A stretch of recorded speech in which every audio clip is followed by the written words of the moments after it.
आणि यानंतर एक मोठी बातमी आहे। धनंजय मुंडे पुन्हा मंत्रिमंडळामध्ये परत येणार का, अशा चर्चांना आता वेग आलेला आहे। राजकीय चर्चांमुळे आता सर्वांच्याच भुवया ज्या आहेत त्या उंचावलेल्या आहेत।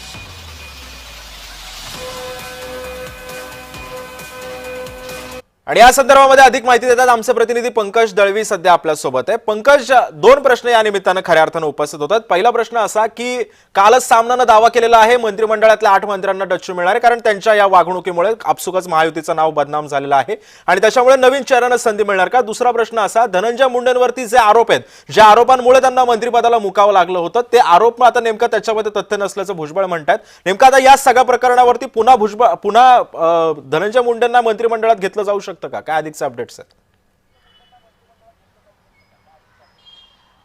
धनंजय मुंडे यांना पुन्हा मंत्रिमंडळात घेतलं जाऊ शकतं का, याची चर्चा निश्चितच सुरू झालेली आहे। जेव्हा महायुतीमधल्या प्रमुख नेत्यांना, मंत्र्यांना जेव्हा या बाबतीमध्ये विचारलं जातं, तेव्हा कुठेतरी सावध भूमिका त्यांच्याकडनं घेतली जाते, मात्र कुठेतरी ह्या गोष्टी होण्याची शक्यता आहे हे नाकारत सुद्धा ते नेते नाही आहेत। महायुतीतले काही प्रमुख नेते, प्रमुख मंत्री यांच्याशी जेव्हा काल या बाबतीत विचारणा केली, खाजगीमध्ये जरी विचारलं तरी ते बोलत नाही आहेत, मात्र या गोष्टी नाकारत सुद्धा नाही आहेत। त्यामुळे ही शक्यता जी आहे ती निश्चितच निर्माण होते असं म्हणावं लागेल, कारण धनंजय मुंडे यांना राजीनामा द्यावा लागला। या सरकारमध्ये पहिले मंत्री होते नव्या देवेंद्र फडणवीस सरकारमधले की ज्यांना राजीनामा द्यावा लागला, त्यामुळे निश्चितच सरकारच्या इमेजला कुठेतरी जो आहे तो तडा गेला होता आणि कुठेतरी डॅमेज कंट्रोल करण्याचा प्रयत्न धनंजय मुंडे यांचा राजीनाम्याच्या माध्यमातून केला गेला।